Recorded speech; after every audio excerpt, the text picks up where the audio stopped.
Hey, crypto heads! It's the Goose of the Cryptic Paranormal Show. And Heisenberg's trying to figure out his microphone. Yep. So here we are, another week, another show. Another dollar. Yeah, really? Oh, you don't get paid for this? I think it's the opposite. Oh, then yes, never mind. We pay to play. But yeah, here we are in the frozen tundra of Northeast Ohio. Mm-hmm. It's doing a little snowing and a little freezing outside. That's right. We've had it easy this year, though. Yes, we have. really have. We have. We've had nothing to complain about. It's going to be back up in the 50s, I think, by next week. Yeah, I will still complain because that's every Ohioan's right to complain about the weather. Right. Yeah, that's what we do. No matter what it is, if it's too hot, we complain. Some people complain if it's just right. It's either too cold or too hot at that point. I don't know, dude. I like seeing those memes that'll say something about Ohio, but I'm pretty sure they have those for every state. Yeah. I'm hearing something coming from somewhere else. Hello. Well, we got some of our crypto heads tuning in already. We got April Thomas. Hello. Thank you. She's been a big share of the show this week, and I want to thank her so much. So much. Thank you. Because right now I'm in Facebook jail. I can't share anything to the group. So if you're watching and you're listening and you're sharing and you're watching us on Facebook, share to your group, share to your pages, help us out. Let's get some viewers in here tonight. When do you get out of Facebook jail? Not till next week, the 25th. And then I'm sure I'm going to share again, and it's going to all go to hell again the minute, because they think I'm spamming. Yes, well, we are. We're spamming our crazy show. It's driving me insane, but you know what? We have a lot of viewers. We appreciate that. And if you see me messing around with my phone, it's not because I'm disinterested in the show that I'm giving you. I am. It's because I'm online trying to get everything set up and everybody's sharing stuff. So what's up, Eddie? Mr. Eddie Pence, a good friend of ours. The Santoris. The Santoris are chiming in. Kathy, hello. We love you. Tony, we love you. Mom and Pop Santori. Who else we got here? There's Mama. But yeah, if you're online and you're watching us, share, please. Get the word out. We want as many viewers as possible. Otherwise, we're just going to go home. Yeah, I mean, yeah. Well, we'll be out. It's cold. But please, definitely share the show. We appreciate all the help. And so tonight, as you can see, we do not have a special guest, which we do from time to time. We just like to converse between all of us. And if you guys have questions, we'd like to answer questions. Tonight, we're bringing a subject. We've talked about it before. We've had a couple shows on it before, but it seems to be something of interest for everybody getting into ghost hunting, everybody in it who's been here doing this thing for a long time. We're going to talk about some of the equipment that we use. And I think maybe later on, maybe about the hour, 45 minute to an hour mark, we'll take a break. We're going to set up some of the equipment, and we're going to try to broadcast some investigation here in the building, because we think it's haunted. What do you think? I think so. Yeah, people have come here. They've seen things. They've heard things. I've seen that door shut by itself. It was wide open, and it clicked all the way shut. The door in the front of the studio, the door in the front of the studio locked by itself. I did not lock it because I never lock it because I'm usually the first to arrive, and then I show up. Heisenberg's right after me. Shows up 5 minutes before the show and is like, Right. "What's up?" Yeah, yeah. So it's an interesting place, and we've had mediums on the show. A friend of ours, Barb St. John, a good friend of ours, she did like a remote viewing. She called in and she felt a presence back by that door. So there's a haunt. There's a little bit of a history here, and from what I was told by the station manager, Steve Jones, or no, it was Steve Cross actually. The main man of the show before he had to go on a elongated hiatus. He told me that there was a guy who had a show here. He was in the studio. He was actually a full-time pastor at the time. I guess he used to be a wrestler at one point. There's a big picture of him in a wrestling outfit in the studio, actually in the back. And I guess from what I was told, he passed away in the office. So if you guys are lucky, I'm gonna drop an elbow on Ray tonight to bring him out. Yeah, we might get a wrestling match going on. It'll be sweet. But yeah, so we definitely think the studio's haunted. But even out in the hallways, Yeah. I mean, you walk up and sometimes it just feels so heavy. You and Sean Gilmore from Indie the Abyss and one of our teammates on Dark Alley, you guys, We did a little walk around. Yeah, you guys did a lot. You had something happen to you downstairs to Sean, I guess, right? Sean, yeah. Nothing ever happens to me. Nice. But yeah, so we definitely think it's haunted. So we're gonna maybe do a little bit impromptu investigation after a break. As you can see next to me, actually you probably can't see next to me because I have the comments up. Right down in here, I have all kinds of equipment. We're gonna go through all that and just kind of talk about what we like to use. So it'll be pretty cool. I can see it. Sorry guys, it's like with being on Facebook there's a little bit of a delay, so Ray talks about something and then like a couple of minutes later it pops up on my thing. Yeah, so I apologize for the slow start. Just trying to get this shared out so people can watch. Let's see here. That was me. What was that group that you that like invited me? That is a group that I started a long time ago. Oh, really? It's called the Historic Haunt Association. It's back when we started Anna Dean. Oh, I thought everybody was like, "Thanks for the invite." I was going to give you a middle finger. It's our group, dude. Come on. Okay. But yeah, it's the Historic Haunt Association. It's on Facebook. If you want involved, it's a really cool group. We've grown by like 200 members since last weekend. It's a cool little Facebook chat or group that I started. Are we allowed to share to that one? Yeah, that's the one that I can share to. And hopefully it helps with having quite a few followers on there. But hey, if anybody's actually, we're also broadcasting to YouTube, the RU Media YouTube station. So if you're on there, shoot us a comment, let us know you're there. So the YouTube is live as well? Yeah, we're live on the RU Media YouTube. There you go, Sarah.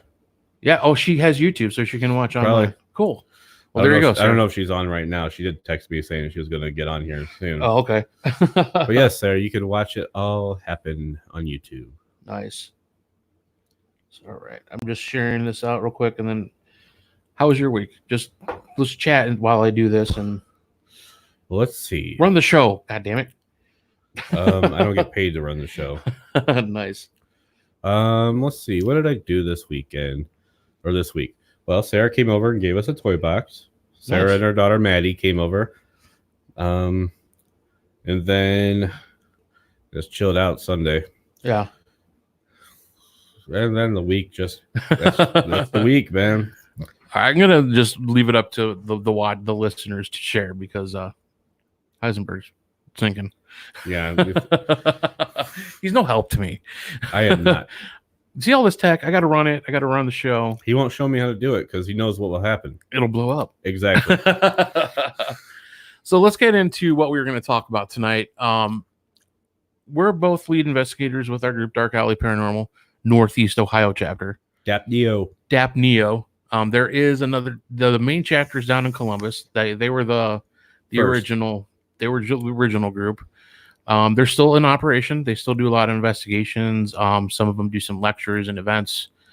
And then we were with another group, decided to leave that group for reasons we won't get into because we've talked about it probably a million times by now. And we joined Aaron Salser, the founder of Dark Alley, invited us to start our own chapter, and we did, and we've been happy ever since. It's been quite a few years now. Yeah, I can't even remember. It's been so long. We've had some turnover.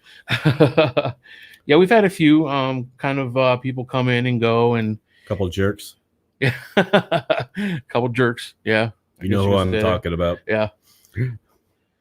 Got Holly Miner on, one of her good friends. Ghost Sister said, "Hey y'all, hey y'all." Holly can actually watch tonight. That's awesome. You're en route to NOLA. I am jealous. Is Mardi Gras coming up? Yeah, March. Okay. Oh, well, I guess she's not going down for Mardi Gras. But enjoy, Holly. If you guys have any questions, let us know. But yeah, we going back to Dark Alley. We started quite a few years ago. Not really. We didn't do too much of the residential case thing. We had a few. Didn't really lead anywhere. We get there and people would just either not be interested to move forward, or just wanted us to perform for them.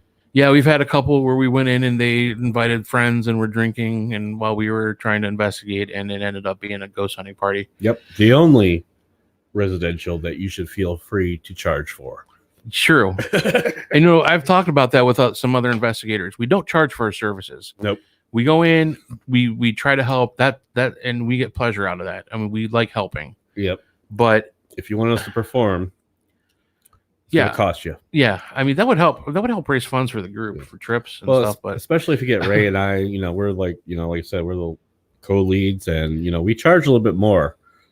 But yeah, we charge a little bit more for because it's a pain in the ass to even try to investigate. Well, there's just no investigating going on.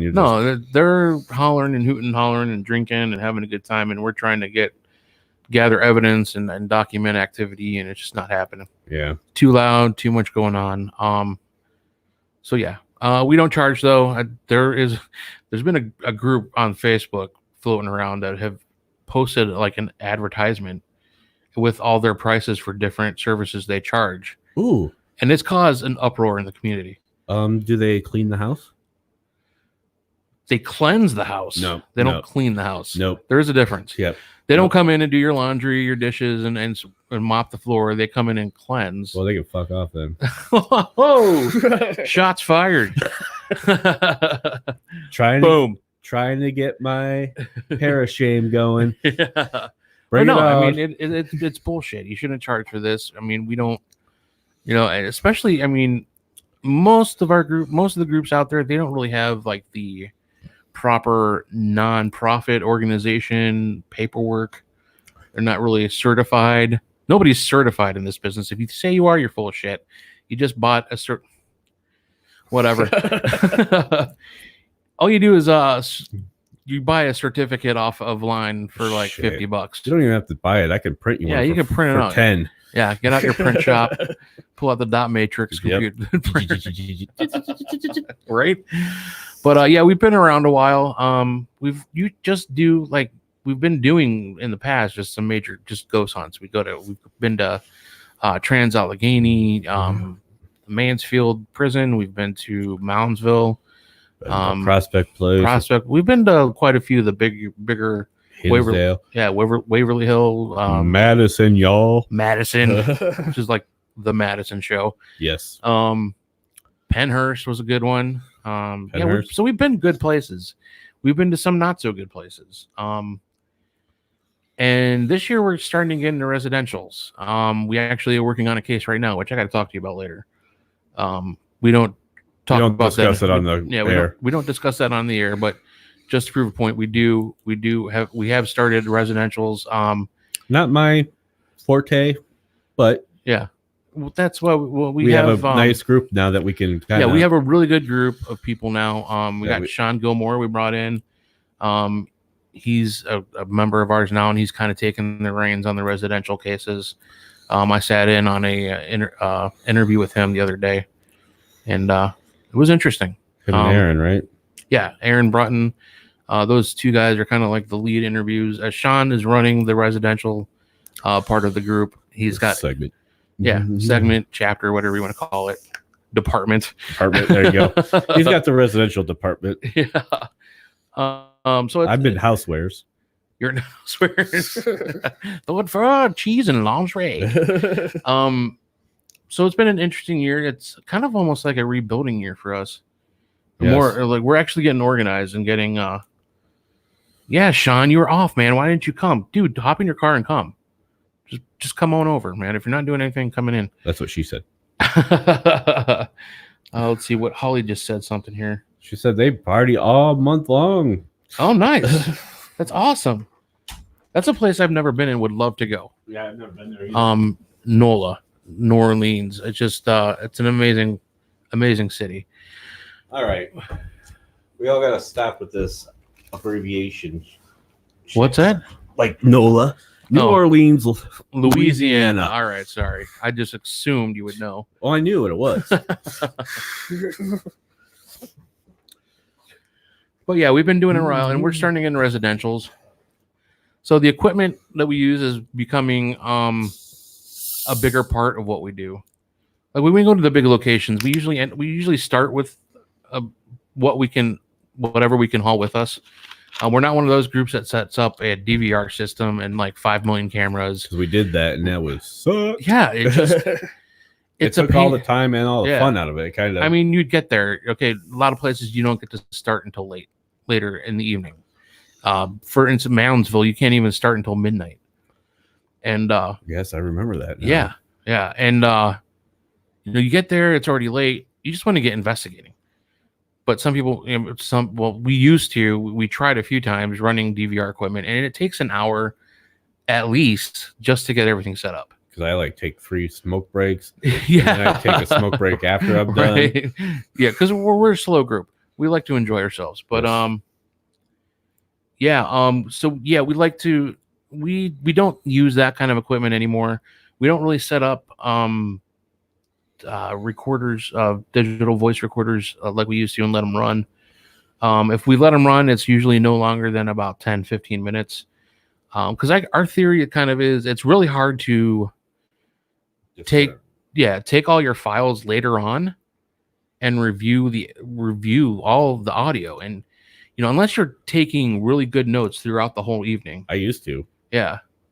And like marking every little thing down, and you can't trust as much as you point it out to the team. If you make a noise, tag yourself to say, hey, that was me, or whatever, that was Ray. People just don't. I mean, it gets 3 o'clock in the morning, you forget. Yeah. Your stomach's rumbling because you ate too much pizza at break, or whatever, and you just forget. And it's really hard to sit there later on, a couple of days later, and just remember everything.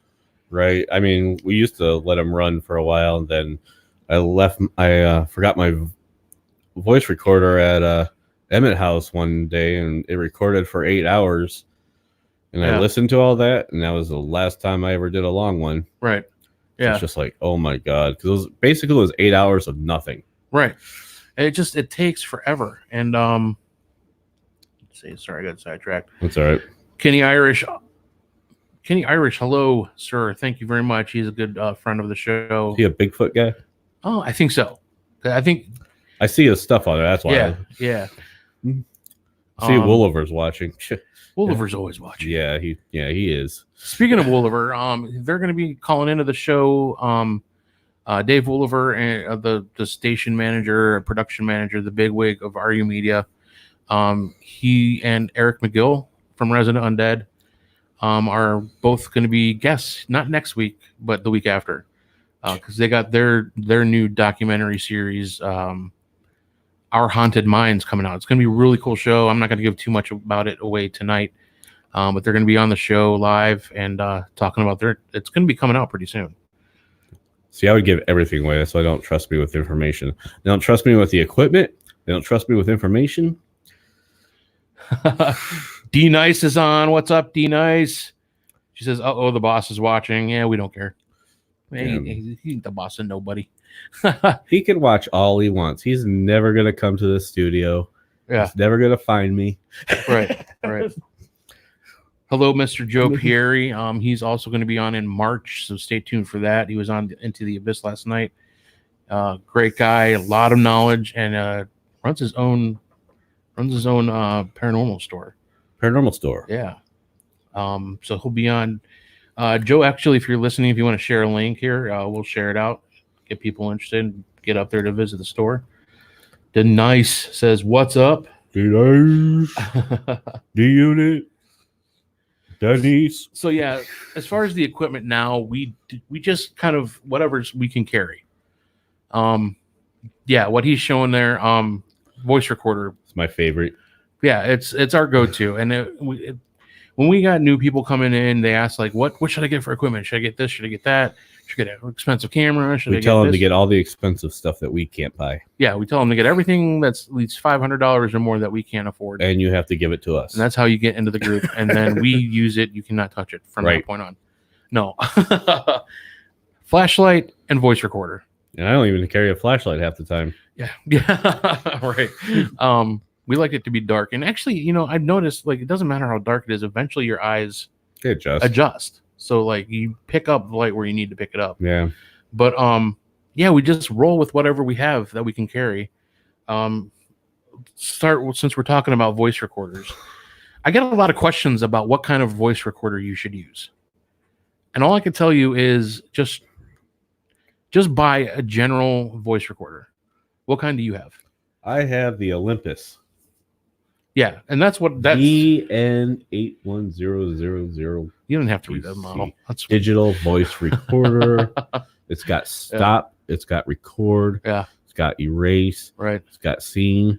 Nice. It's got a plus sign. It's got a minus sign. Okay. It's got volume, bro. Volume. Oh. Yeah, and actually that's all I use. I use these Olympus recorders. Mm-hmm. Get that a little bit closer. This is an older one. Yeah, this is an older one too. Yeah, this doesn't even have like the fancy USB plug-in. I got a USB plug-in. Yeah, see, I don't know where that's at, but I got one. On this one, this is probably of all my Olympus recorders, this probably is the one that I've caught the most interesting EVPs on. This is one I've been using since day one. Olympus recorder, catching the dead since 1973. Dude, we should get money for that. No shit, that's why I just did it. Olympus. Olympus. I don't see you doing too much good business anymore with Sony and Samsung kind of beating you out. We'll bring you back. So I got this one. This is a really good one. It's the VN-7200. Very easy to use. You can use it in the dark. By the 5 minutes, you're used to it. Then I have a little bit more of an expensive one. This actually has a plug-in so you can actually download everything to your computer. But the thought process is the same. It's actually no better or worse than the last one. But for some reason, I don't use it as much. Just because you have a bunch. If you have I have 5 different voice recorders, and I always use the one Olympus that I just showed you, the old black one. This is a decent one. I have a Sony one in there. And that's there. what Kate usually uses. Doesn't matter if I have a flashlight, I will walk into a wall in broad daylight in any way. Hey, we got Donna Abbott. You know what, Holly? It's probably better just to walk into the wall. Right? And then we got Donna Abbott chiming in from YouTube. Our first YouTube viewer. Hello, Donna. I haven't seen you on Facebook, but thank you for tuning in on YouTube. That's pretty awesome. It's kind of cool to have that. Let's see. Denise says she carries 5 recorders at all times. Well, that's D-Nice. D-Nice. She is prepared at all times. And then Joey Peary. I thought it just showed. Oh, I took it down already. Look for voice recorders that have very few filters. Correct. I like my voice recorders white, noisy, and dirty. No. We got Jessica Bias from the Paranormal Soapbox with Justin Brown. Hello. So here's the other ones we have. Yeah, these are the more fancy ones. We got a Zoom H2N. Oh, flashlights. She doesn't have 5 recorders. She has 5 flashlights. Well, that makes more sense. That makes more sense for Denise. The H2N Handy recorder. This was a very expensive one, but we hardly use this one. We use it a lot of times. If we're going to use it, we're like in a situation that there's a lot of contamination from outside or something. Right.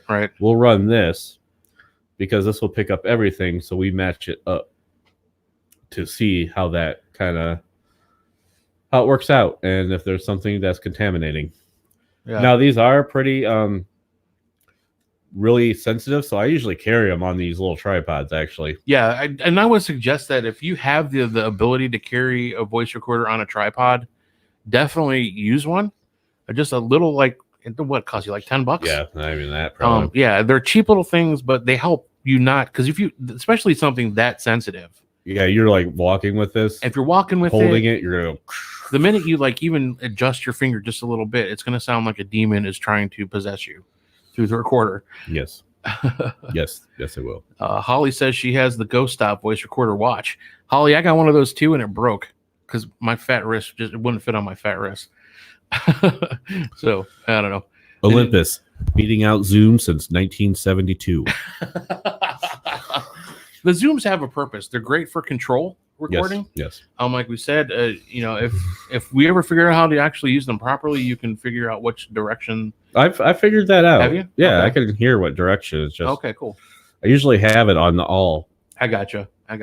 But yeah, you can adjust it to two-channel or. Yeah, these were originally designed for recording studios. Yeah, like we should use it here. Yeah, right. And then what's the other one? A Q2 HD zoom. This one's got a camera on it. Yeah, it's kind of useless in the dark. Yes, I was a little bit upset with that. Yeah, I even tried to put a light on top of it. Didn't work out very well. But these are the ones if we're gonna take out contamination, we want to make sure that we are having everything and we can sync it up to see if there's that was a truck that went outside or something, or there was the reason why it was a semi and it was making the table vibrate, and that's why we heard that, or so that's good. We'd use that for that, but we don't use them that often. No, like I said, we use them. I mean, they'd be good for residentials, probably for a control recording, and just maybe leave the house for a couple minutes and let it run. Yeah. Because those things could pick up a cockroach fart from a mile away. They're really, really sensitive. And it's almost overly sensitive, and they're hard to use. So they are hard to use. We don't use them too much. Some other recording devices that we use. We've used our phones. When in doubt, use the voice recorder on your phone. Not the greatest, but not the greatest. We've tried the voice to text, where you could actually see what the words are coming through. And it gets you excited because it'll have little dots, like it's trying to formulate something. Yeah, the little 3 dots where it's kind of blinking off and on. And then there's nothing. Right. Yeah, it's not the best, but I mean, if you're just starting out and you're doing a public ghost hunt and you don't have equipment, maybe just a flashlight, just pull it out. I mean, you never know. I've heard recordings from people that just were recording on their cell phone. We're not that lucky. Well, everybody's heard of the Panasonic DR60. It's the old silver one that they don't sell anymore. They actually discontinued because it didn't work properly. Yeah, so there's a split down the paranormal community with these DR60s as well. A lot of people use them, and I've heard legit EVPs coming over. I've heard, but it's hard. It's hard, and sometimes there's the audio pixelation, audio pareidolia, whatever you want to call it, where you're hearing the static kind of form sounds. We're not 100% believers. Main point is we don't know how to use them.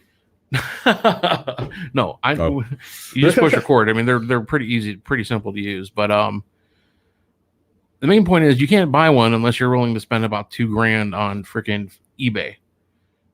And a lot of time, I've heard a lot of people have spent that money, got them, and they only work for a week, and then they're trash.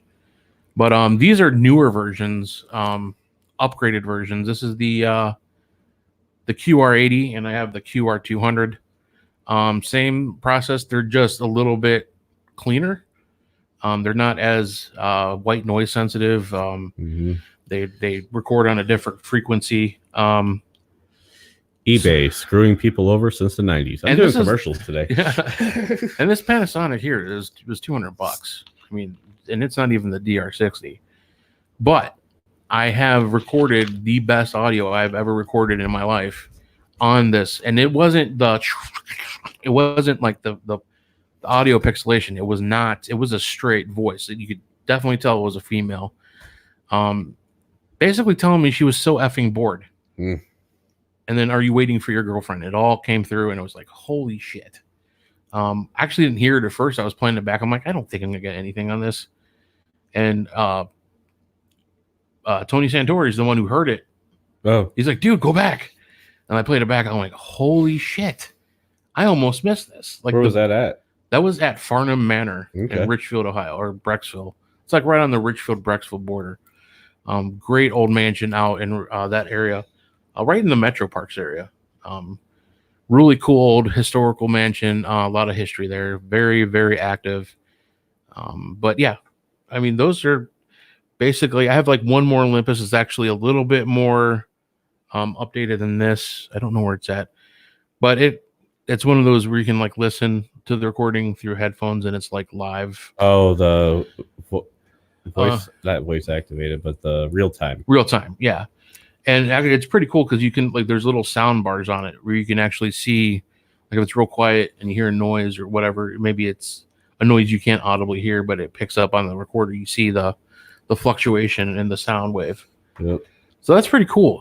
But I don't know if people ask me all the time, like, what should I get? What recorder do you suggest? And I'm like, just get an Olympus that records.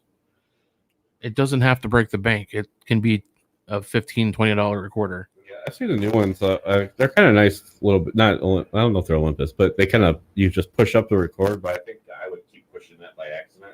Your recorder, your microphone's going in and out. What's up, Vicky? Hello. In and out. There we go.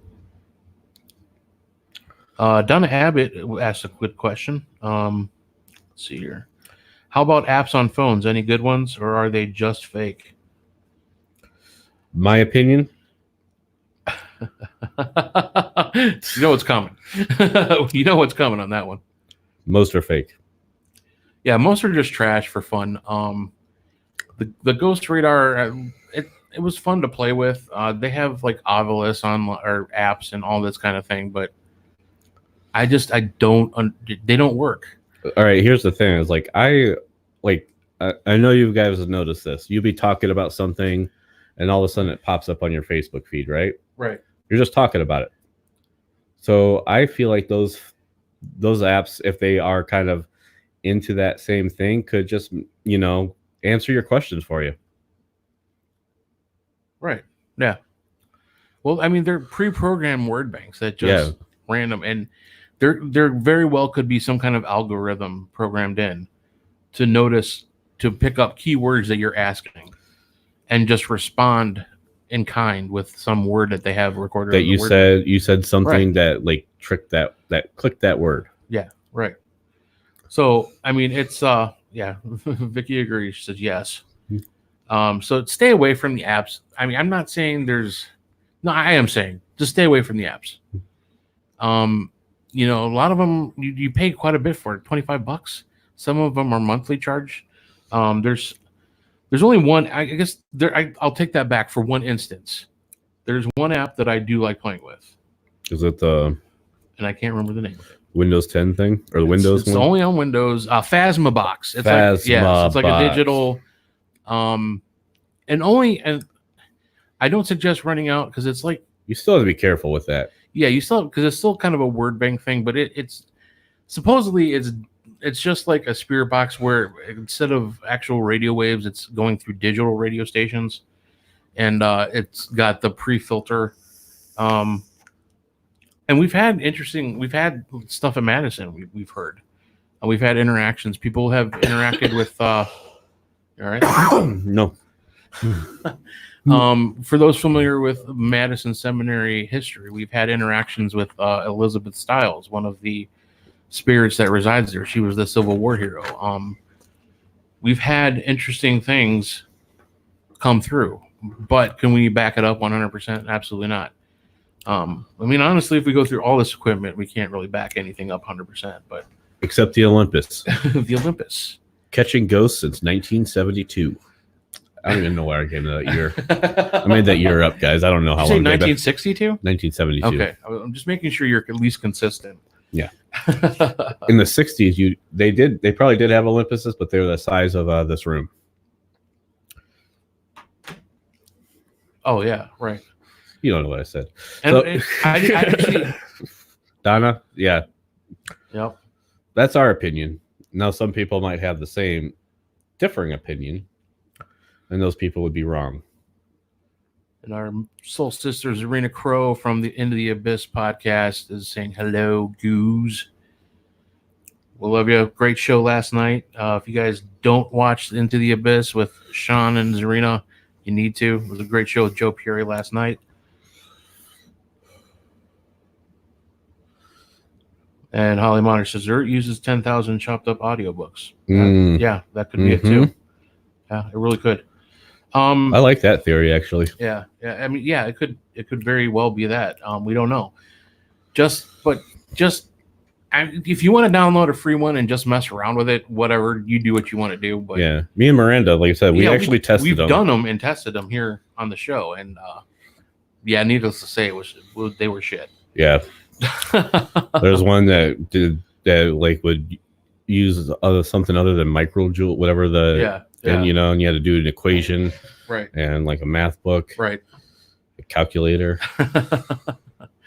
But yeah, so that's what we use in an investigation for voice recorders. I mean, we have all different. I actually have a magnetic tape recorder, the old style, just the big bulky thing. I'd love to get one of those shoebox recorders. I don't know what that is.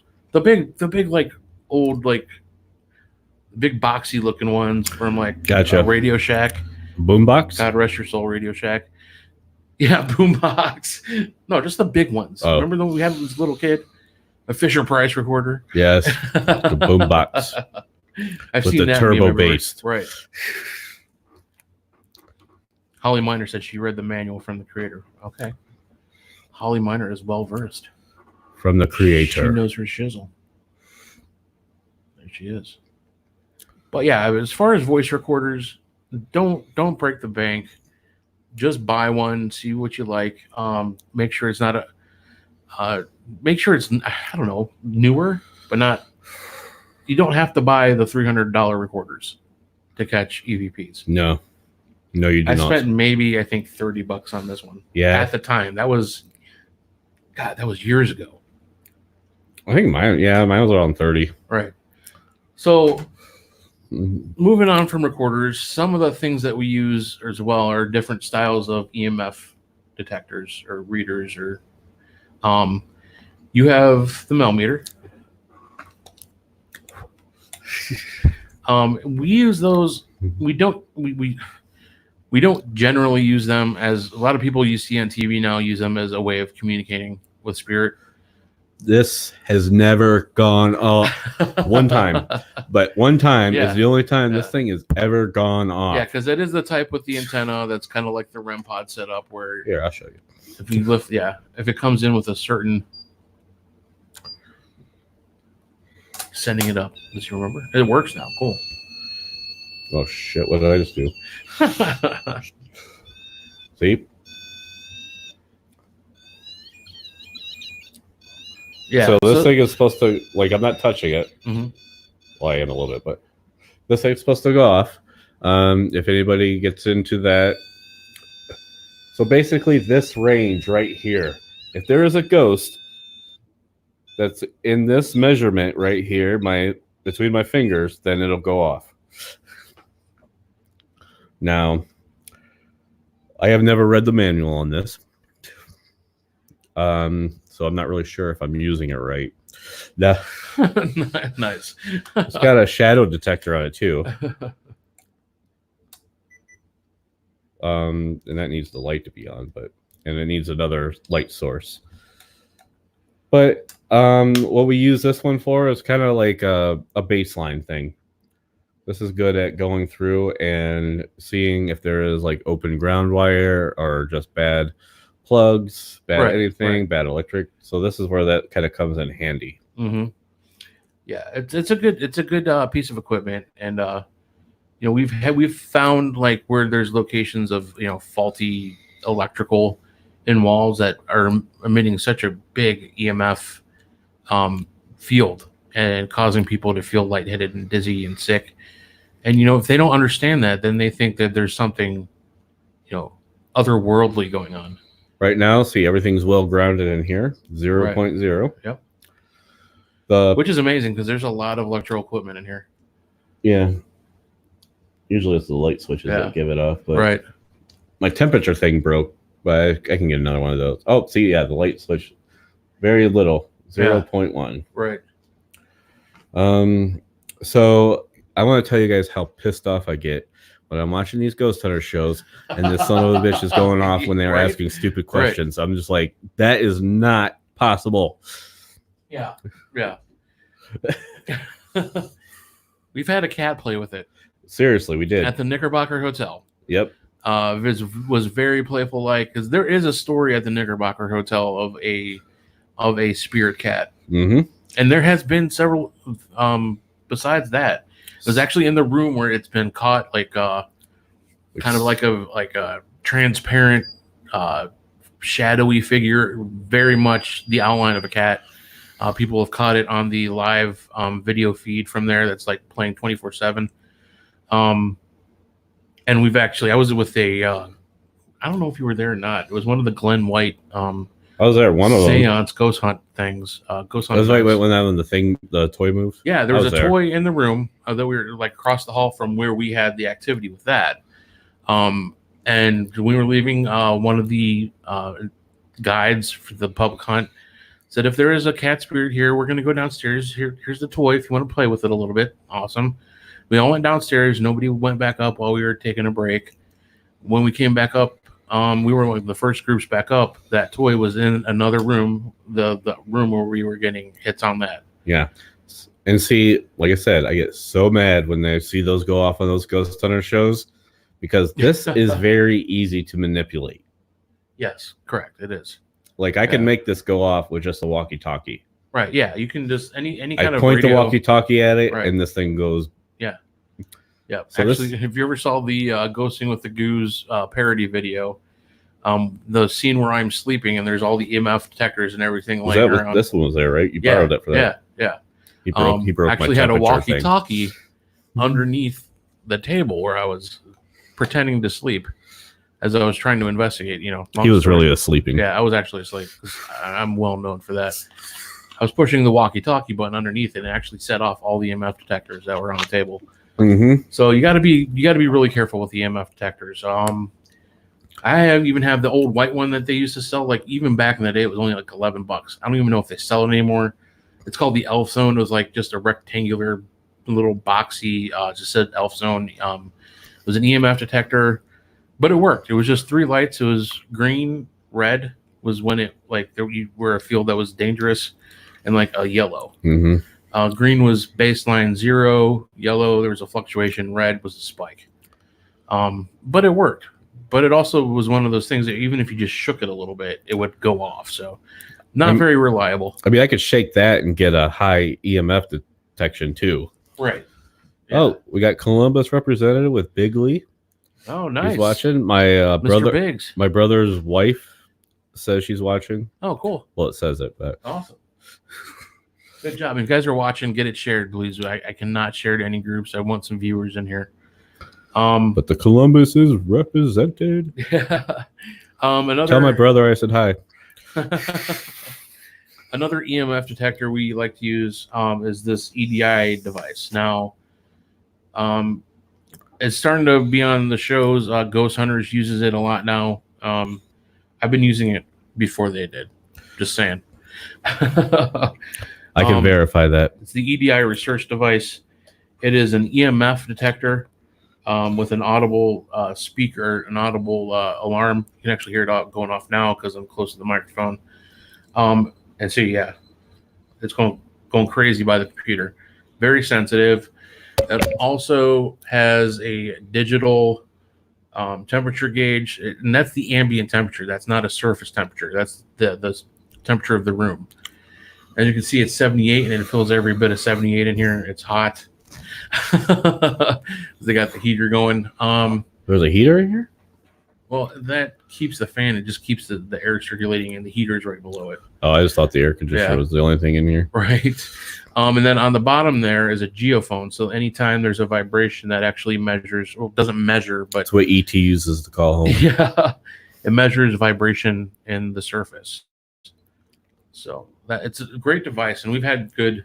I will admit, we do interact with this because it does. It's very easy for a spirit with energy to manipulate, and we've set it up, and we use it for baseline readings like it should be used for. Mm-hmm. But you can see it going crazy it'll pick up any electronic, which is weird because mine was right there, right? And I got nothing. Right.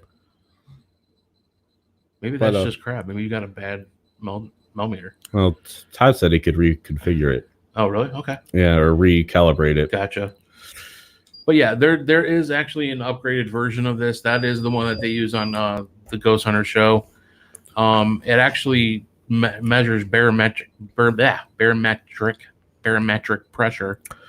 And actually, you can download it as well to your computer and analyze all your, every EMF spike or barometric, and kind of match it up to, if you're keeping notes, match it up to a time where you might be having activity in any location that you're at. I think my dad's building me a Tesla radio. Oh, dude. Tesla radio would be phenomenal. Mm-hmm. But actually, for EMF detectors, that's basically what we use. It's kind of mine and Mike's thing. I'm pretty sure Sean has one or two. Mm-hmm. Millimeters or whatnot. And but yeah, basically they're just used to find baseline readings, like if we're going into residential or any location of where people say there's activity, but just to kind of cross-check to make sure there's no like electrical issues or any kind of like conduit that's not insulated with electrical running through it. We'll put out a pretty heavy EMF. Be careful at home, because if anybody still uses alarm clocks, don't keep it by your head, because it'll mess with you. That puts off a crazy EMF. Yeah, that'll wake you up. Oh, it's an alarm clock. It's supposed to. That's what it's designed to. Yeah, but it will cause you to wake up with headaches. It'll cause horrible nightmares, and it's just all because the EMF is leaking out of it. Because you have to wake up. If you're super at sensitive, 6 in the morning, right? If you are super sensitive to EMF, anyways, it can cause physical reactions. So, just a note there. But yeah, that's pretty much it for the EMF detectors that we use in the field. Though there are apps that can call themselves EMF.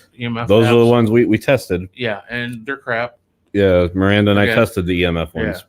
Yeah. You can't just turn a phone into an EMF detector. It wasn't built for that. It can set them off. Now, if there was an attachment with a program that you could put on your, like the FLIR attachment, or I should talk about that.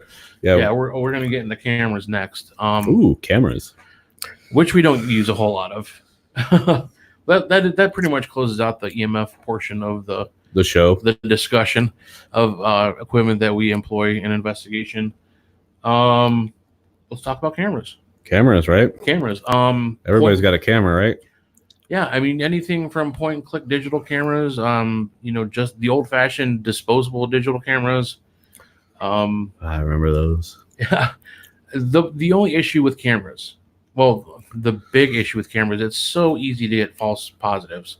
Yes. Dust orbs. You guys want to get into that discussion again? There's a bunch of orbs outside right now. They're just floating around. Yeah. Just all over the place. They're white. It's a literal spirit storm outside. Yes. Cold spot everywhere. Just a massive cold spot. Yes. How you doing, Michael? Thanks for joining the show. I'm fine. Not you, Michael. No. Not Michael. Not Precious. Not the Precious. But yeah, so cameras. There's still shot cameras. I'll show. I can show on this. Right. I can't connect it, but people ask me what kind of camera I use. We don't really do a whole lot of still shot footage anymore. It's cool if you're like just documenting. Like I could see like in a residential case where you're trying to like almost storyboard a location and plan your investigation to where you want to work and how you want to do it. Just to remember how things look in the daytime before you go in at night, which is another story for a different day. What kind of camera do I use? I don't use a still shot camera anymore. If I do any video recording in the dark, you starting at my orange boy? I'm assuming, I don't know who that is. It's either Dave or Adam. Show yourselves. Neither one of them has the guts to show up in this studio. Right? Well, Adam has. Yeah, we're starting on orbs. Are we? Yeah. But cameras, it really, again, another thing you don't have to break the bank on if you're just trying to record an investigation, and document whatever kind of activity you're trying to experience or record. My camera is kind of like midline expense. You don't have to spend that much money. This is a Sony SR11. It's a 1080 HD. It's not 4K, so it's probably a lot cheaper on eBay now. Yep. Just a Sony high definition camcorder. I'm actually gonna eventually get a wide angle lens for it, so I can get a wider view in the shot. It's got night shots, so it's night vision by itself. But then I have the illuminator. It's actually a Sony illuminator. It works really well. It's the best one I've had so far. There are other kinds. Deadlight is a great one. The gentleman Josh Bender, who's a fan of the show and good friends with Justin Brown, they build the Deadlight IR illuminator, and it works wonders. I've heard great things about it. I'm gonna eventually purchase one and try it out. But again, you don't have to break the bank. They sell cheap cameras that have night shot or IR vision, on any of the ghost hunting websites. If you just want to record. Again, it's really about documentation. If you happen to capture something, some kind of spirit activity, awesome. Just be careful on what you're calling spirit activity. Everything is spirit activity. He's really just here to say the exact opposite or contradict everything that I say. Ron Abels, hello. And here is the Seek thermal. Yes, that is a Seek XR thermal attachment for your camera. No, that doesn't fit onto this phone. I probably have to get either a connector, have an adapter, or this fits on my S7. And they have them for Apple. They have them for Android. This is Android, but it works really well. It does do a good job. Yeah. So it's a thermal imaging camera. It shows everything in different stages of light or heat signature. Yep. And it works. It does work really well. This was expensive. I mean, it was like $200 some. Yeah. So I don't know how much it costs now on Amazon, but at the time that was a couple, like 4 or 5 years ago. Yeah. I bought it. It was like $200 on Amazon, which when you compare it to like a FLIR, or thousands. Yeah. FLIR. But they do make a FLIR attachment as well for cameras now, or for your phone now. I'm not really sure how expensive those get, but this did work. This works really well. I have to charge up my other phone to use it unless I get the attachment, but adapter. But it did work well. It's got a little bit of a dead spot. It's always there, but I tried to clean off the lens, and it just must be there. Right. But it comes in a nice carrying case. Yeah. Well, that's always a bonus. Oh, I would have lost it by now. Hello, Laura Holmes. Oh, Michael said Seek is better than FLIR. I've seen the actual FLIR device.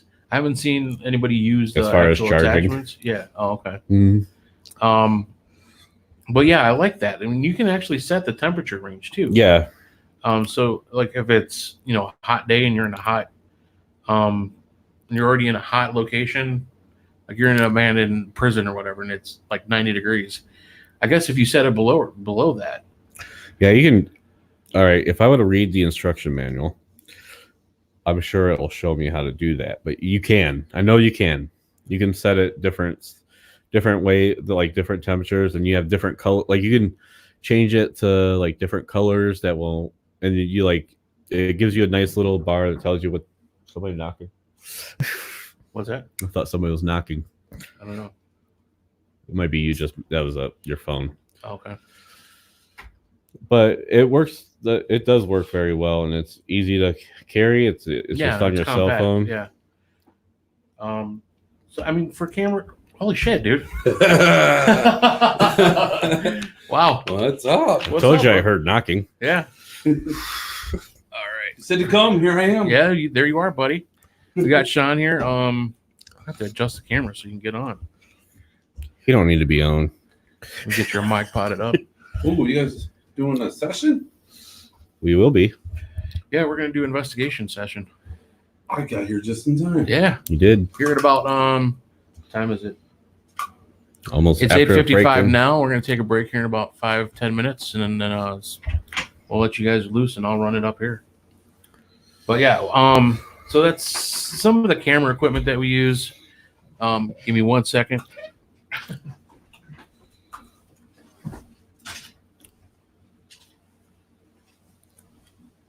This should be interesting. I don't know what I look like, but hi, everybody. Here we go. No, you can't see me. The advantage of living not too far away. Right? How are the roads? They're not bad. Oh, They've okay. cleared up all right, good. So no snow day tomorrow. Yeah. Hey, Bigley. So many watch parties. Hold on 1 Okay. second, guys. We're doing some reach-situating. Can you move that monitor, Mike? Uh-oh. I can move. We don't have to- Sean. Actually, you can move like that way and move the microphones. I can do that. That's fine. No big deal. Cool, that'll work. I just came in and disturbed everything. No, it's cool, man. It's good to see you. I was watching, and I said, I should be there. He said, you should come. There you go. So I finished the project I was working on with my kids, and Nice. now I'm here. Cool. Thanks for coming in, No bud. problem. No problem. Yeah, tomorrow's V-Day. We were making V-Day boxes. Yeah. So There we go. This is. What's up? Mike said there's so many watch parties. He had to find the official one. Oh. They have different chats. Yeah. If anybody could figure it out, Bigley, you'd be the one, man. You're the man. If you guys don't know Mike Bigley, if Mike Bigley believes it, it's true. Oh, yeah. Mike Big. Yeah, for sure. my phone doesn't want to load the live feed on the RU Media's channel. I was having trouble with StreamYard. What's that? Cutting out. Oh, on my show yesterday, Yeah. StreamYard was cutting out on me. Oh, okay. So, yeah, we have Sean in here now. Sean Gilmore, member of Dark Alley Paranormal and co-host with Zarina Crow on Into the Abyss podcast. Good to see. It's his birthday week, so he's off. Was able to come in. Thanks. Yeah, tomorrow's actually my birthday, so I'm on vacation. Happy birthday, Eve. It's Sarah's birthday too tomorrow. Is it really? Mm-hmm. Sarah, if you're listening, happy birthday. Yeah, happy birthday. See, Fellow Bigley V-Day said person. that studio is haunted for sure. So cool. We got Sean in here now. We were talking about cameras. Again, I don't think you have to break the bank to get a decent camera if you're just recording, documenting investigations. A lot of people are into live streaming now, using their phones. And there are different attachments where you can stream IR through your phone. That's something that we're still figuring out. Sometimes we go to locations where the stream or the Wi-Fi is horrible, or there's no Wi-Fi, period. So it's hard to really get you guys into our investigations with us, but something we're working out. You're But not missing much. there are different devices and different types of attachments or cameras that will, put out live streams. They are a little bit more pricey usually because all the ghost hunters want them. And any kind of device that comes out that's popular or a fad in the ghost hunting industry or what a ghost hunting field will automatically, especially if it's shown on a show like the music box. There's a music box that detects movement and it will start playing. It's been on Destination Fear. That's like $300-$400 now. You can't get it cheap. But as far as cameras, you can pretty much, some of the lower grade Sonys, there's different, off brands that'll shoot 1080p. You get a phony.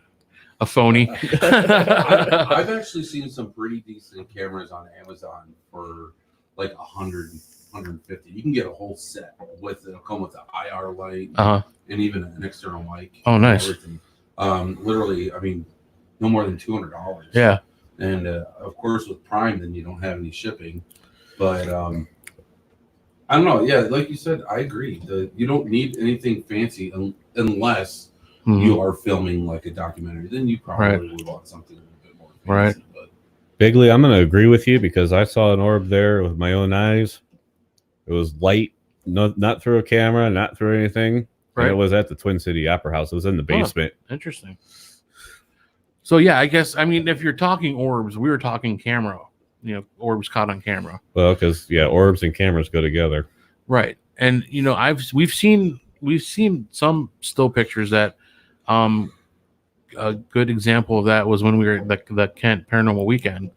That lady who brought those pictures of orbs that her kids caught on their cell phone. 3 different cameras. 3 different cameras, 3 different cell phones. It was at the National Cemetery in Arlington. These bright blue little orbs. And all I could say is they remind me of, I don't know if you've seen Brave, the Disney Pixar movie. Nope. It was about Merida, the princess who was to be queen, set in Scotland.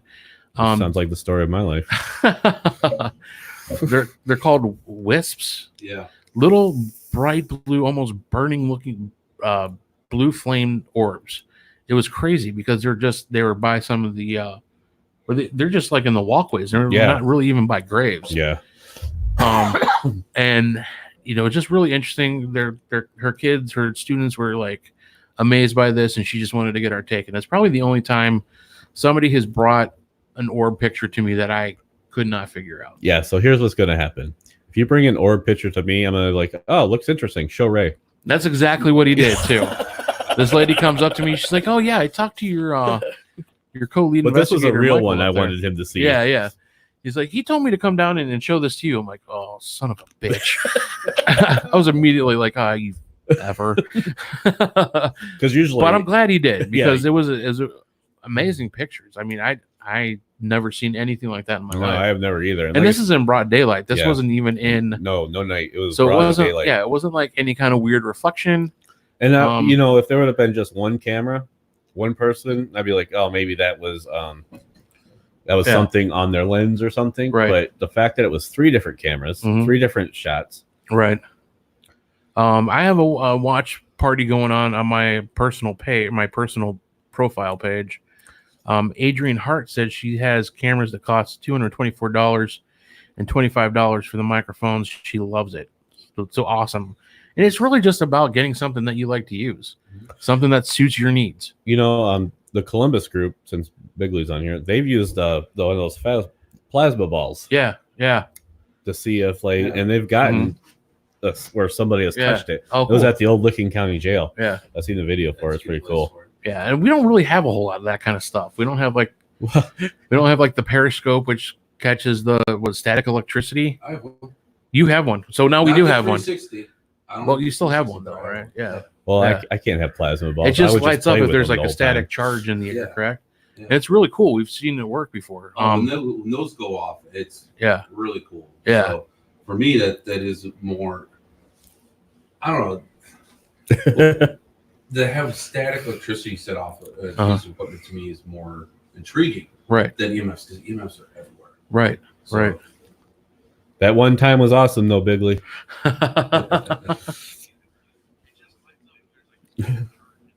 I can hear my phone. Yeah. I'm like, why do I hear us talking? It's ghosts. Sorry about that, guys. I finally got it up. It took me that long. It's the ghost show. I love that. What's that? Plasma balls work one time out of 100. That's the way everything is. Yeah. Recommend the $5 model from Five Below. Right. We can't bring those on our investigations because I would be too enthralled with just playing with the plasma ball and forgot that I was at a place that I was trying to find ghosts. I'm very easily distractible if you guys haven't figured this out yet. Oh, we figured it out. I can relate. I mean, sometimes my show ends up going like 2-4 hours. Yeah. I the one with Adam Kimmel went on literally for 4 hours. Oh yeah, dude. I went to bed. Yeah. It was like 10 Went to bed. You woke 10 up. o'clock. I and we're woke up and you're still talking. I'm like, Right. holy shit. Yeah. I have a hard time like dragging out 2 hours, let alone 4. It's just so much interesting stuff. And with me, I can talk paranormal all day, all night. So Right. and then I'll try Right to towards your phone. There you go. and then I'll try and like end the show. Yeah. But then something else comes up, and then Yeah. next thing I know, Yeah. we're talking for another half hour. It's like, oh, no, it goes by so fast.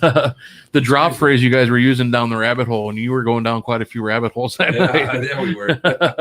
Squirrel. Hey, well, last night, I had Joe from Paranormal Oddities. Yeah, good guy, really cool guy. And then at the end, I'm like, he's like, hey, Tim Shaw's here. I'm like, will he come on?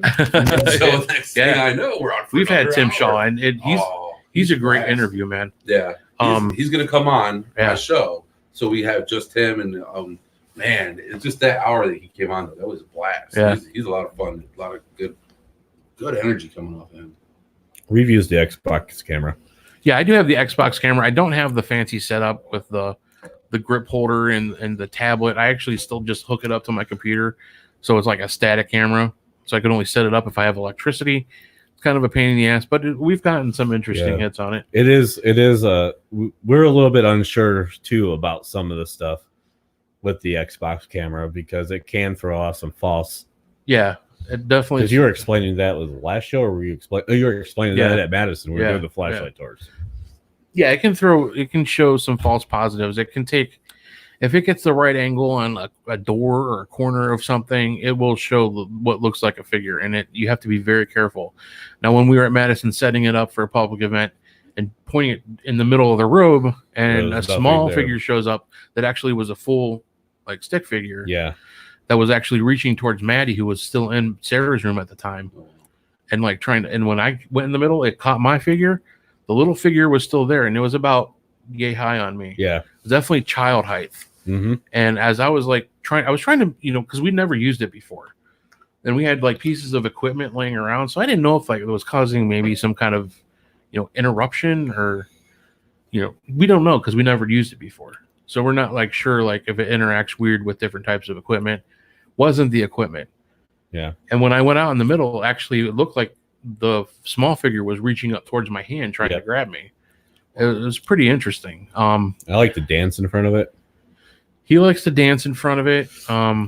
Sometimes he keeps his pants on, sometimes he takes them off. Hey, it depends on what kind of investigation it is, man. Yeah, right.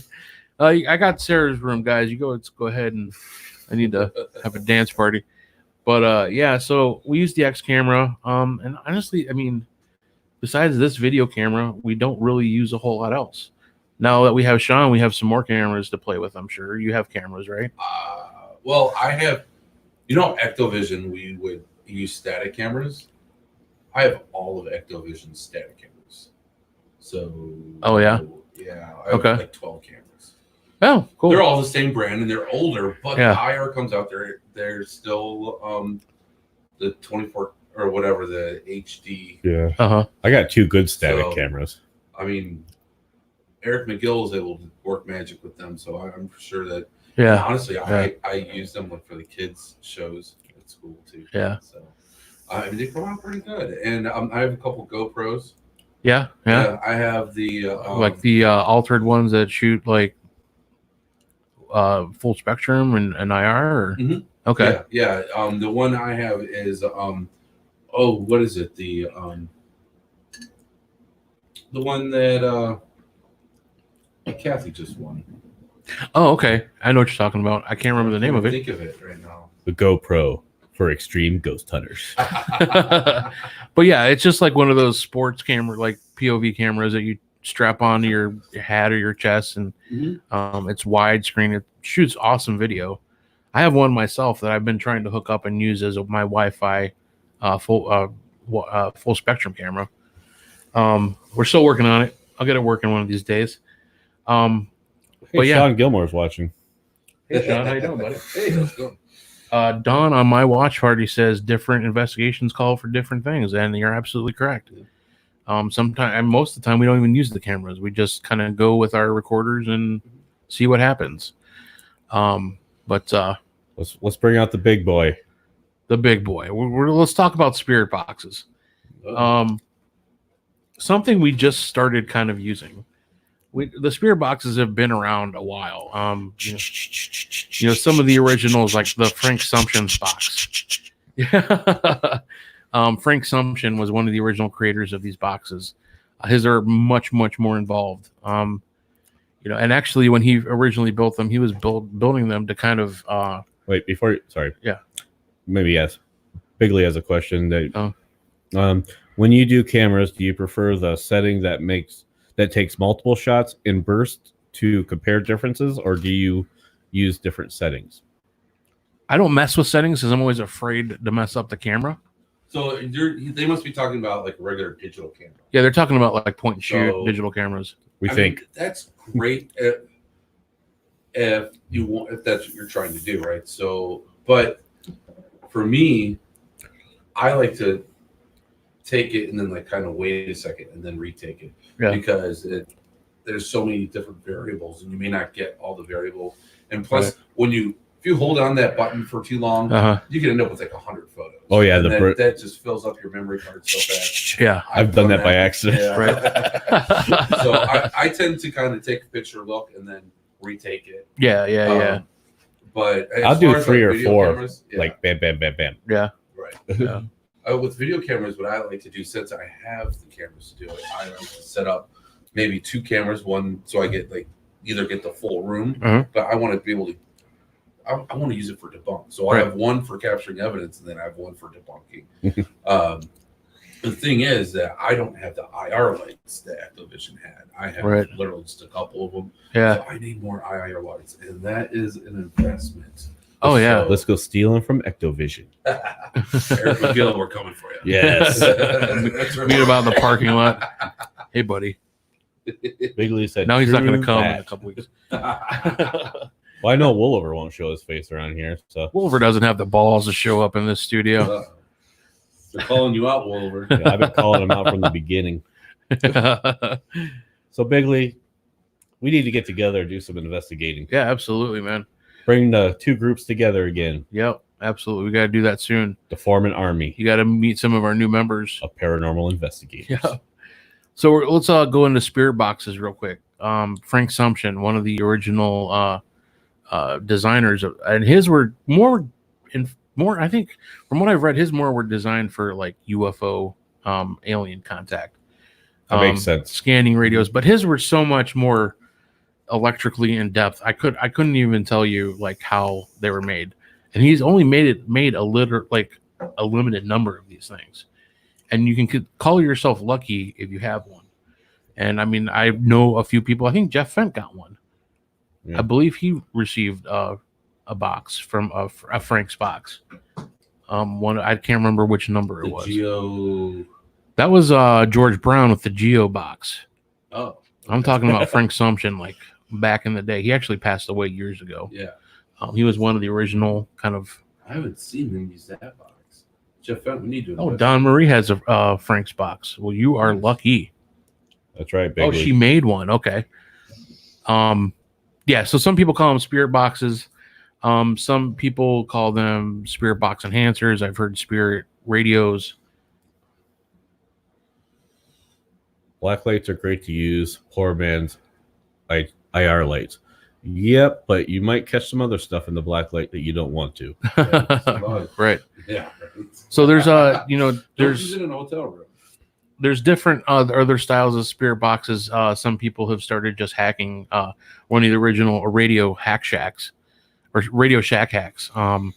Just basically cutting out a circuit to make the radio scan continuously, not stopping on a channel. So it's just going through channels, and through that and through the static, spirit can, I guess, communicate with us. And it sounds weird and it kind of sounds out there, but I've used different kinds of spirit boxes. We had the SB7. I have right here, it's a newer one. It's called the S box. Ghost Stop designed this and sells it now. It's a good box. We've used it on several occasions where I would put noise canceling headphones on. Mm-hmm. So I couldn't hear anything but the box. Yeah. And I would be in a room by myself. Like you would be mediating kind of between us, just watching me, make sure everything was okay. Making sure you didn't get attacked. And you'd have the rest of the group in a different room somewhere. Asking the question. So I can't hear the questions. I'm just relaying what I'm hearing coming through the box. And we had some amazing experiences with this at Madison Seminary and at Shaler'sville Historical Society. we were getting direct responses to questions, but the person listening to the box doesn't know what the questions are. So that really validates the whole part of using them on investigation. You know what? I was at a undisclosed location a couple weeks ago, and I was with Tina, and she has that same spirit box that you just got. Yeah, the S box. And, yeah. And so I was in one room and I was asking questions, and this was totally unintentional. I was in one room and I was asking questions, and I was doing my whole empath thing, feeling all of these crazy things around me, and they were getting the answers to my questions on their Xbox. Awesome. Pretty cool. I had no clue until I came back and they told me that. Yeah. So, and what sucks about my GoPros is the sound quality is horrible. So, Oh, really? So if you get one, make sure you can get a external mic or something for it. Yeah. Otherwise, it's really hard. You'll hear yourself as long as you're on top of it. Right. Sound around you. And they make a lot of different attachments for that too. They do. Well, they're used for people jumping off get, cliffs and stuff. Right. Yeah. I mean, I think even if you get like a lavalier clip-on, like lapel clip-on microphone, you're better off than nothing else. I think so, definitely. And I have mine kind of. So Josh Bender, he made a deadlight for mine, and mine was the first prototype to have an option so you can switch between the battery power and using a backup battery. Oh, nice. So I just used those portable cell phone chargers. Yeah. So I just used one of those and I hooked that up, and I can use it for the light, and I also use it for my camera. So I have a splitter that I use. Well, the new camera I got, I had to break the thing off. So it's where the cord connection is. It's underneath where the battery is. Oh, weird. So I literally had to rig it and break it, so now it's not waterproof anymore, guys. I can't do any underwater paranormal investigating with that. Well, there goes the Titanic. Thanks, Sean. You screwed us out of another one. Sorry, man. But Mike, Bigley said, oh, you got it up there. Good. Yeah. He likes the way we're validating. Yes. Zoom video cam has amazing mics. Yes, it does. Obviously, it's a Zoom. They're known for their mics and their recording equipment. So let's talk about spirit boxes a little bit more real quick, and then we'll take a quick break, and then we'll do a little impromptu investigating. Yeah. So there's a lot of different types of spirit boxes. There's like spirit speakers. They're basically a box with a speaker attached to usually two different types of pedals, like guitar pedals, that filter out the white noise and kind of clean the noise coming through a hack box radio. And right here, I have one of the best ones. Thank you, Jeff Fent. One of these Jensens. They're hard to get. And again, it's one of those things, if you can find one on eBay or on Amazon, they're a lot more expensive than they used to be. It's just the Jensen sports radio. It's a certain model. I'm not going to give it out because they're hard to find. I'll let you do your own research on that one. Seriously, why is this freaking field so secretive? When I was gifted it to him, he gifted it to me, and he had a hard time getting them. So did he say not to say anything about them? No, I just choose not to. You can go online if you don't find. I'm just joking, though. He can't read it, guys. He's just acting like it. Yeah. While he's doing that, they're so small. I know. While he's doing that, I remember the type of GoPro I got. Right. I was just messing with you. It's called Nicam. Oh, there you go. Yeah, that's the guy. You want to look up Ghost Sight or Nicam. Dude, he's got some really interesting filters that you can use, and it all works under IR lighting, and it's. I've had a lot of fun and some cool experiences with it. So yeah, I was really jealous when Mama Santori won that. I was really booking for it. But I'm glad if somebody was going to win it, it was her. I thought I was going to get it, man. Because we love her to death. I was hoping for my second one. I bought mine. He was at OSR at the Parapsychon hosted by Tri-C. Okay. And his table wasn't far from ours. I was walking by his table, and he had this display. I'm like, this is pretty cool. Yeah, cool. So yeah, he had that the one filter on the negative filter, I think is what it's called. So it looks like literally like a negative film.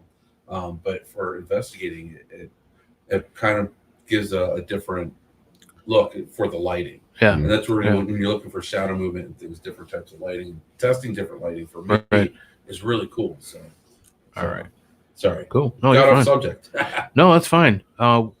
Let's wrap it up real quick on this part of it because we definitely want to get to like showing, like doing a little investigation with some of the stuff. What were we gonna say? No, let's say go. Yeah, spear boxes. Yeah, you got George Brown with the Geo boxes. You have who else? The Andre's box. Andre Wooler designs boxes, and a lot of different people are designing boxes now. You got the Bradley box, and obviously, if anybody follows me, and everybody knows Jeff Fent, a wonderful guy. Let me look at the box. It's a great craftsman. Unplug this so I can show the actual box up towards the camera. Jeff Fent is awesome. Jeff Fent is amazing. He literally puts his energy, his he soul does into the work that he does. So it adds something extra to what he does. Yeah, and it's so cool. Yeah, it's really cool too because he's working on a series of old radios that he's purchased. These old, really cool looking radios, and he's turning them into spear boxes, and they're really sweet. But he put his heart and soul into this box. He gifted me just the box back during the Goose Project version 2.0 MS fundraiser a couple years ago. He brought this box. It just was bare bones, just the box. He's like, you do what you want with it. I had it for years. I couldn't figure it out. I had somebody help me. He built some internals for it. They worked sort of, not quite what I was looking for. Jeff sent calibrate it. You could never get it. And in the meantime, Jeff Fent actually got into building the internals of these boxes. So basically, it's just there's other stuff involved, but the main two parts are the reverb and the noise cancellation guitar pedals that are in this that help filter out the white noise and just make it sound crystal clear when these voices are coming through. Really cool. Make it very easy to hear. This box is very special for me. When he took it back, I know that he's done work for, I think, Charlotte Hardin. She's got the Civil War box with an uncle or a great uncle or some family member in the past that was a member of the Civil War. And it made me think when he took this box back, I'm like, I wonder if he could put my grandpa on. My grandfather, Charles Gooseby, who was in World War II. I actually had his military picture, which was really cool. I mean, I'd never met the guy. He passed away when my father was a baby.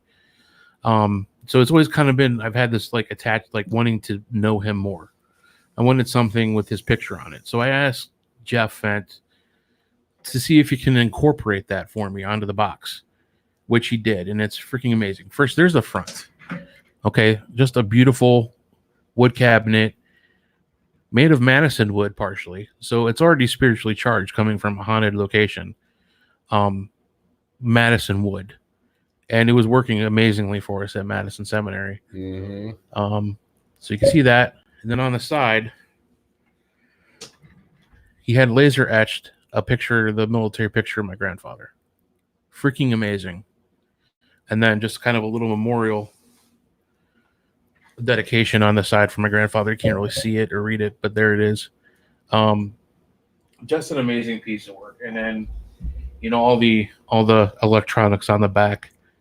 I look at this and then I just immediately am like, what the hell? How do you figure this stuff out? Like, you have to know your shit. And he does. And he puts so much love and positive energy into these things. Even if it was just I feel like if it was just a brick of wood with some of those internals on it and the radio, it would work. But there it is. Great, wonderful piece. And we're going to use this real quick here in a few minutes.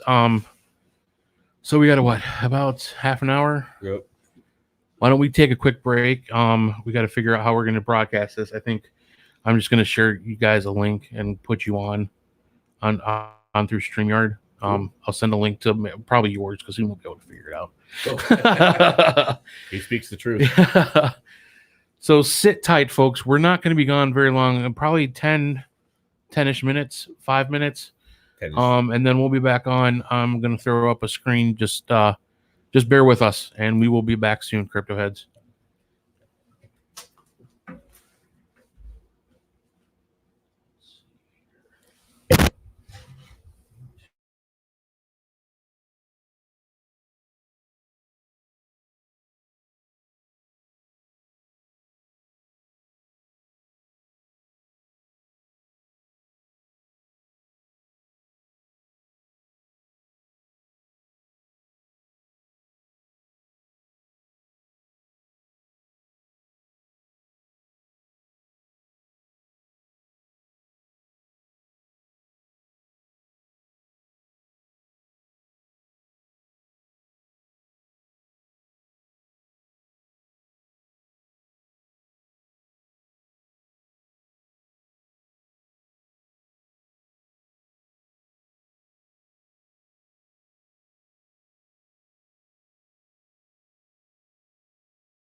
Cool. Testing 1, 2, 3. All right. Good.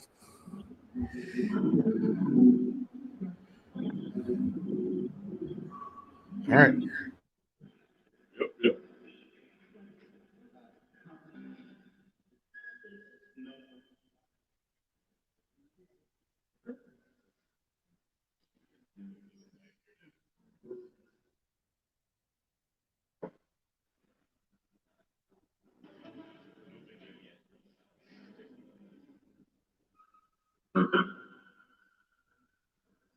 Uh-oh.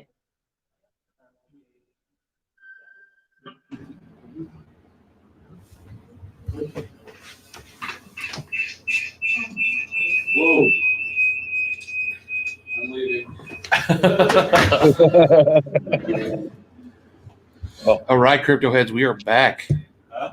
All right. We're back with the Cryptic Paranormal Show. And we are going to do, I'm sending out Sean and Mike. There he is. On an investigation. Let me turn their mics on real quick. We have the youth All right. Say something. something. There you go. I got you. Cool. All right. So we're going to do a little bit of an investigation here in Karma Radio Studios, the Trans Ohio building here in Kent, Ohio. They are actually outside in the hallway.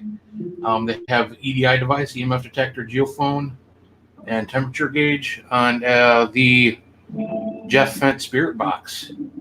So they're going to wander around and we'll see what they can get. Austin?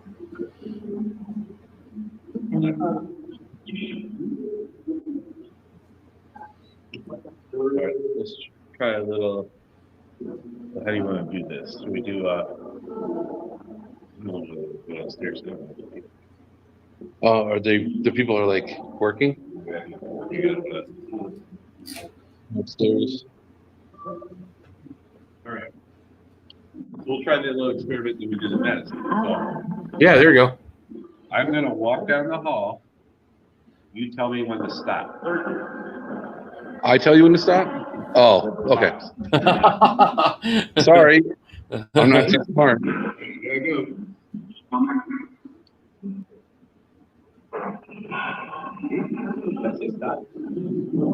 So, stop.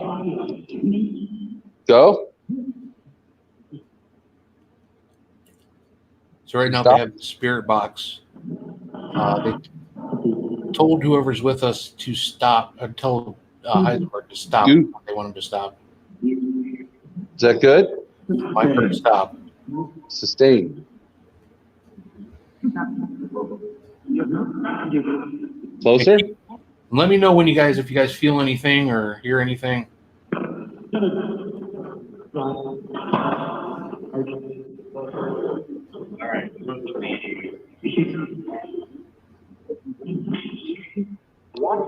I just heard a creepy whisper. I just heard hello. I'm gonna put this here. Okay. Make sure not to turn any water on. There you go. And that way they don't have to worry about me. You can just talk right into that box, guys, and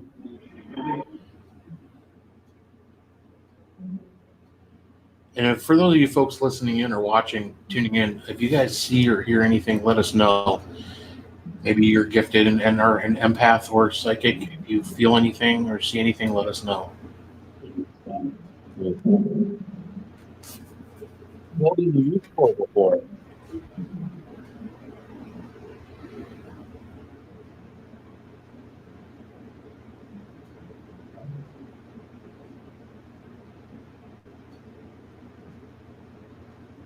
press or deep press? I'm not sure. Those just tuning in, Mike and Sean are out in the hallway here at Carnal Radio Studios doing an impromptu investigation with the Jeff Fent box and an EDI device. Which rooms are you next to right now? No.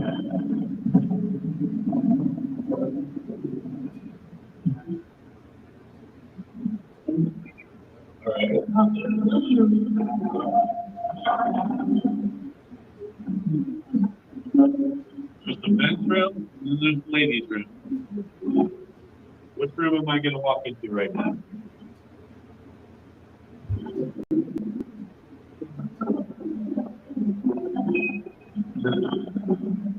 They say dudes. Was that a confirmation of dudes? It may have been. Interesting.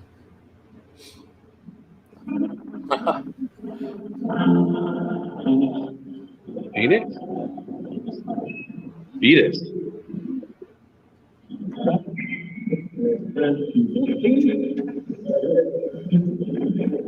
No, I didn't shield. Bro, I wasn't fighting on investigating. I didn't shield. Does that matter? Oh, it's fine. I think that's what I heard. It's fine. Was confirming that's okay. Nothing to worry about. We have the EDI here.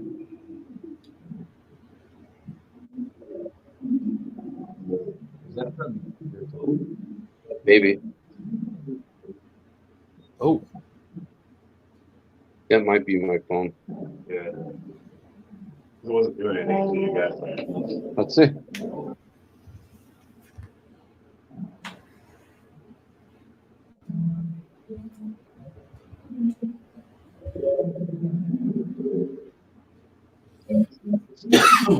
Everybody, that's what it happens with your phones, with these devices.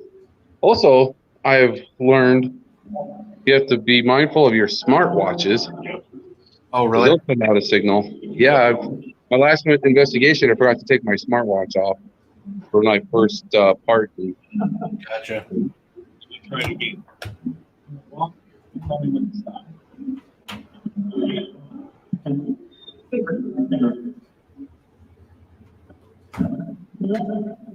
Stop. If it said stop, it was in like a British accent. Coffee? Coffee talk? It's like butter.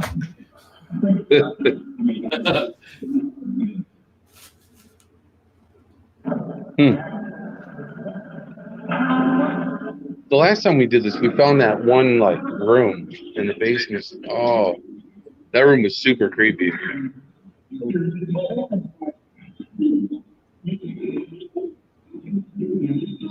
So, Michael, this is Sean.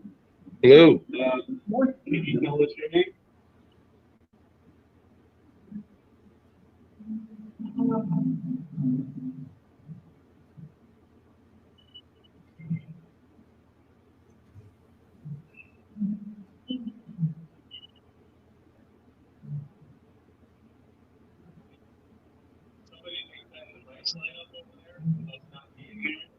All you gotta do is walk up to it. I wish this had a zoom. I can't zoom on this program. Oh, really? I can zoom, but I don't think it zooms my camera. Somebody on the RU Media, running the RU Media chat, just said Mike's got that porn walk.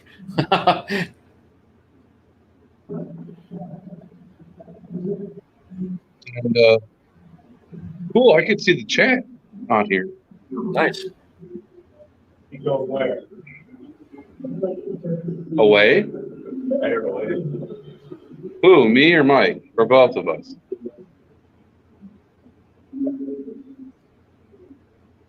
What?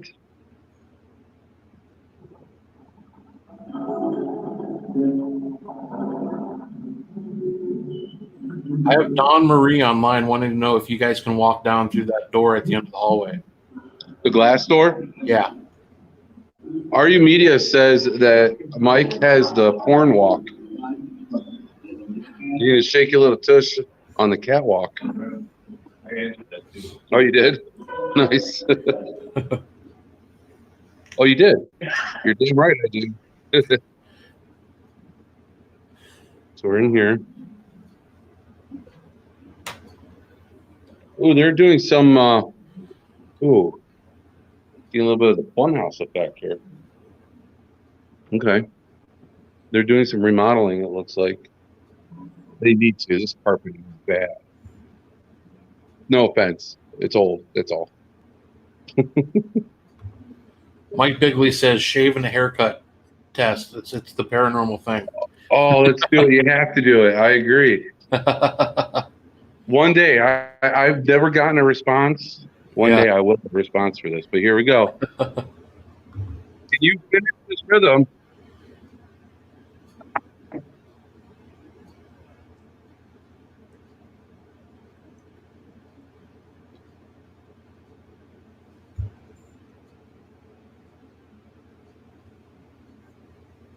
Let me turn my light on.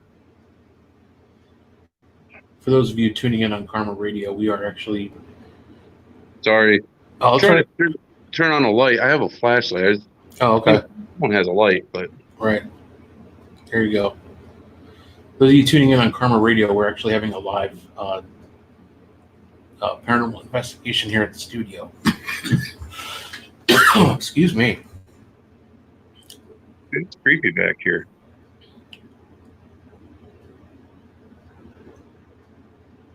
The old bamboo wallpaper. My grandfather had this in his den. Oh, yeah. Am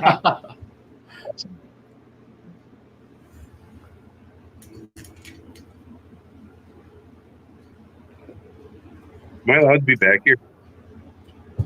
Yeah. Unless the ghosts stop you. It's creepy.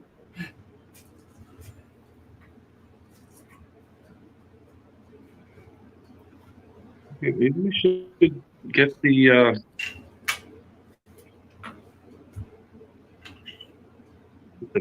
vent box. Is that what we're going to call it? The vent box? That's what I call it. It seems appropriate. Or the Charles box, since that's my grandfather and he's on there. Maybe I'll call it the Charles box. There we go.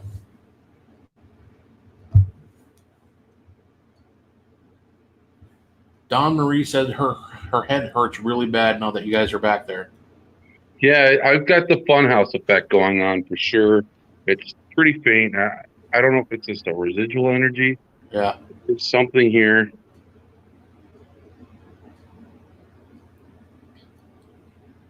You guys got about 5 more minutes and we got to shut it down.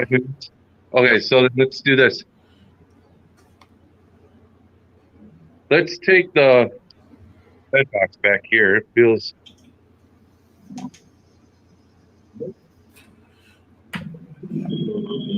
That was going off? Oh, of course. Walk away with the camera. Every time. Oh, wow. So down at the end, that little blue box down at the end of the hallway is the EDI. See the lights going off?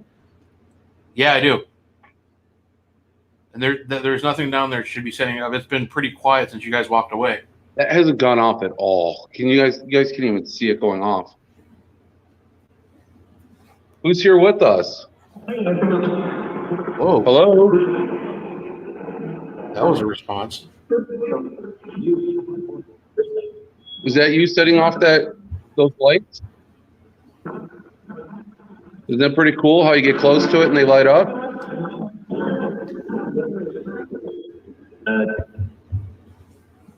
Where'd you go?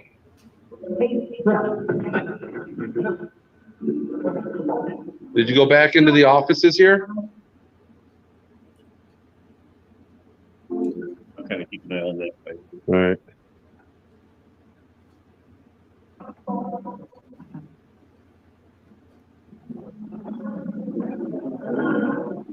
It's just interesting that it started going off as I was back here. Right.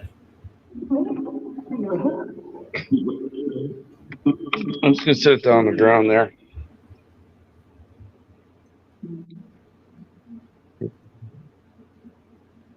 Was this your office? Babe, did you count money back here? $100?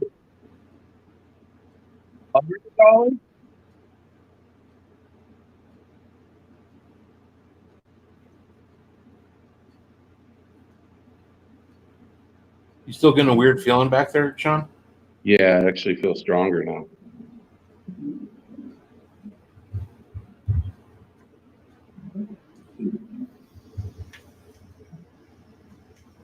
Which office was yours? These are all numbered.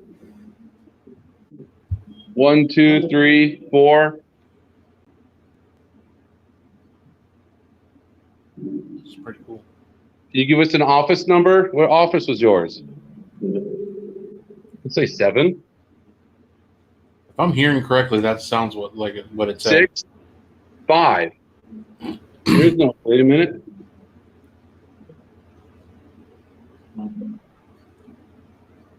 $205. 6. Another 6. Number 7. Sounded like. Unless 2, 3, 4, 5, 6.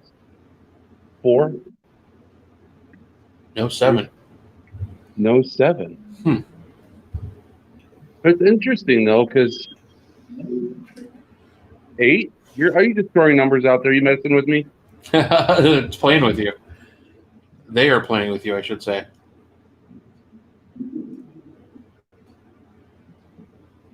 A ghost? Did you just say a ghost? Did anyone else hear that? I heard something.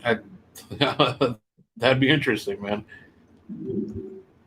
Is it a ghost? Is there a ghost here? I've never actually straight out asked that question before. Well, it almost in a way seems kind of rude to ask somebody if they're a ghost, but I mean, if it's giving that information out. Right. Don says go into 2. Go into 2. Yeah. What 2? Front 2 or back 2? Which number 2 do you work for? Or who does number 2 work for? I don't remember. That was a long time ago. All right, guys. Unfortunately, it's about that time. Oh, here we are, number 2. And yeah, Yep. who's in here with me?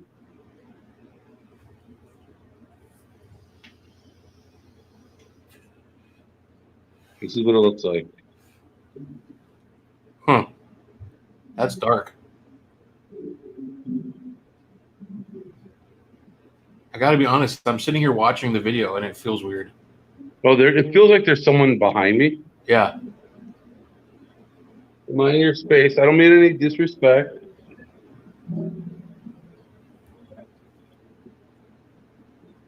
The EDI is going off again. We're nowhere near it now. Huh. It's all the way down there at the top of the steps. All right, guys. Well, that's going to have to wrap it. We got the Dave and Dave show coming up here right after us. So thank you guys for walking around. That was pretty cool.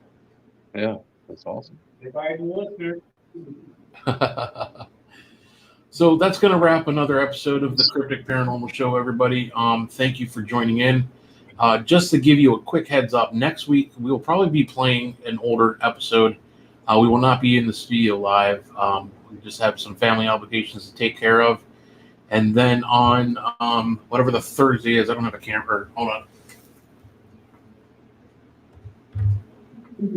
Thursday the 27th here on the Cryptic Paranormal Show, we have Dave Oliver calling in and Eric Begill coming in studio to talk about Our Haunted Minds, a new paranormal docu-series coming out on YouTube under the RU Media umbrella. So it's going to be a cool show.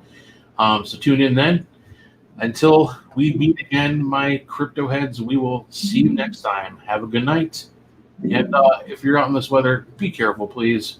If you can stay out of it, stay out of it. Stay warm. We love you guys. Spook you later, crypto heads.